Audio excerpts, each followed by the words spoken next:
Corona virus के संक्रमण के इस दौर में जब उत्तर प्रदेश की योगी आदित्यनाथ सरकार ने राजस्थान के कोटा में फंसे प्रदेश के स्टूडेंट्स को लाने के लिए कुछ बसों को भेजा, तो इस पर बिहार के मुख्यमंत्री नीतीश कुमार ने नाराजगी जताई है।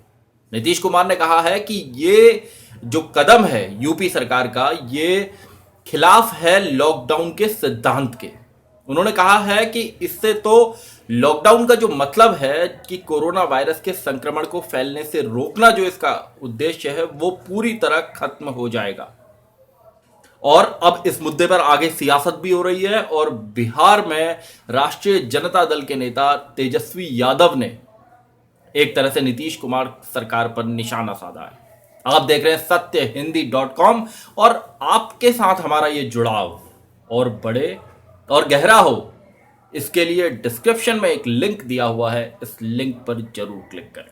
तो मैं बात कर रहा था कि सोशल डिस्टेंसिंग मेंटेन करने की जब बात दुनिया भर में की जा रही है, तो ऐसे समय में उत्तर प्रदेश की सरकार ने अपने 300 अपने छात्रों को जो राजस्थान के कोटा में कॉम्पिटिटिव एग्जाम्स की तैयारियां कर रहे हैं, उन्हें लाने के लिए बसों को भेजा। लेकिन ये जो कदम है, ये नीतीश कुमार सरकार को नागवार गुजरा है। नीतीश कुमार सरकार ने राजस्थान सरकार को इस बारे में खत भी लिखा है, और क्योंकि नीतीश कुमार भारतीय जनता पार्टी के सहयोगी हैं, उनके साथ मिलकर बिहार में सरकार चला रहे हैं, तो ऐसे में सरकार के लिए ये और मुश्किल का सबब बन सकता है, क्योंकि सरकार लगातार सोशल डिस्टेंसिंग को बढ़ावा देने की बात कह रही है। लेकिन यहाँ जब स्टूडेंट्स को लाने के लिए बसें भेजी जा रही हैं, तो कहीं ना कहीं ये सवाल उठ सकता है कि ऐसे समय में जब हजारों लोग दूसरे राज्यों में फंसे हुए हैं, जिनके पास राशन नहीं है, खाना नहीं है, उनको भी फिर इसी तरीके से लाया जाना चाहिए। और ये ही सवाल उठाया है बिहार सरकार ने, जो उन्होंने राजस्थान सरकार को पत्र लिखा है। उसमें बिहार के मुख्य सचिव दीपक कुमार हैं, उन्होंने राजस्थान सरकार को पत्र लिखकर कहा है कि ये जो अनुमति उनकी ओर से, राजस्थान सरकार की ओर से उत्तर प्रदेश सरकार को दी गई है कि वो अपनी बसों को यहाँ भेजकर अपने प्रदेश के छात्रों को ले जाएं, इस अनुमति को वापस ले लिया जाना चाहिए। और उन्होंने ये भी लिखा है कि अगर आप इस तरह की अनुमति देते हैं, तो फिर किस आधार पर आप प्रवासी मजदूरों को रोकेंगे जो दूसरे राज्यों में फंसे हुए हैं। और एक और सवाल यहां पर यह है कि राजस्थान में कोरोना वायरस का जो संक्रमण है, वो बहुत तेजी से बढ़ रहा है।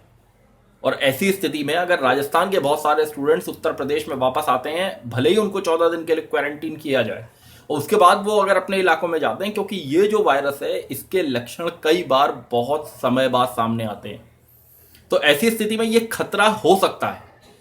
और इसी ओर नीतीश कुमार ने ध्यान दिलाया है कि ये जो फैसला है उत्तर प्रदेश सरकार का, ये लॉकडाउन के प्रिंसिपल के खिलाफ है।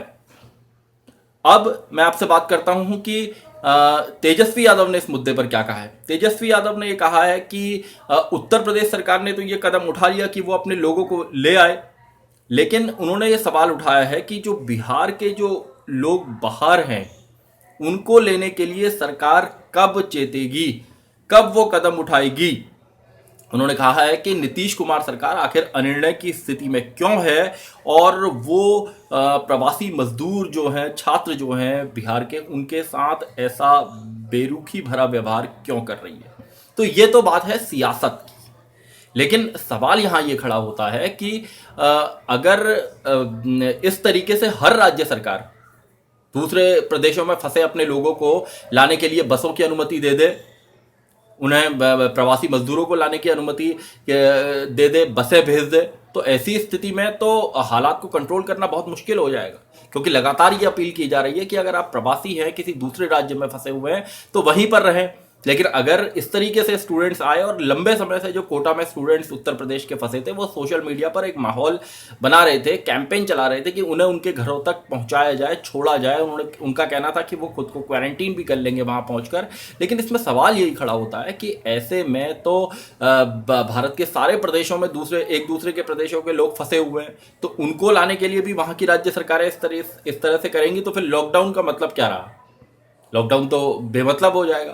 तो ये एक गंभीर सवाल है, और इस पर जब सियासत होगी कि आप वो दूसरा प्रदेश अपने लोगों को बुला रहा है तो आप भी अपने लोगों को बुलाइए, तो ऐसे हालात में फिर होगा ये कि जैसा कुछ दिनों पहले बांद्रा में हुआ, सूरत में हुआ, कि लोग अपने घरों से बाहर निकले, प्रवासी मजदूर, प्रवासी छात्र अपने घरों से बाहर निकले और उन्होंने कहा कि किसी भी कीमत पर, किसी भी तरह ट्रेनों का इंतजाम कीजिए, बसों का इंतजाम कीजिए, हमें हमारे घरों तक भेज दीजिए।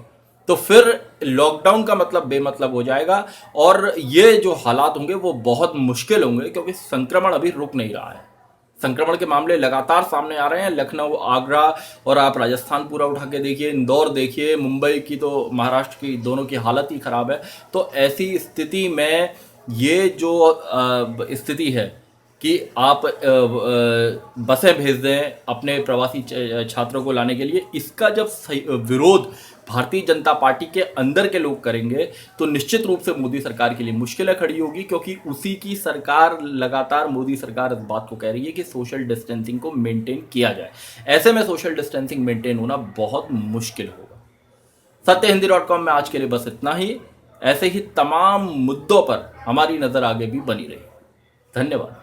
सत्य हिंदी के और वीडियोस को देखने के लिए हमारे YouTube चैनल को सब्सक्राइब करें और सीधे नोटिफिकेशन पाने के लिए बेल आइकन दबाएं।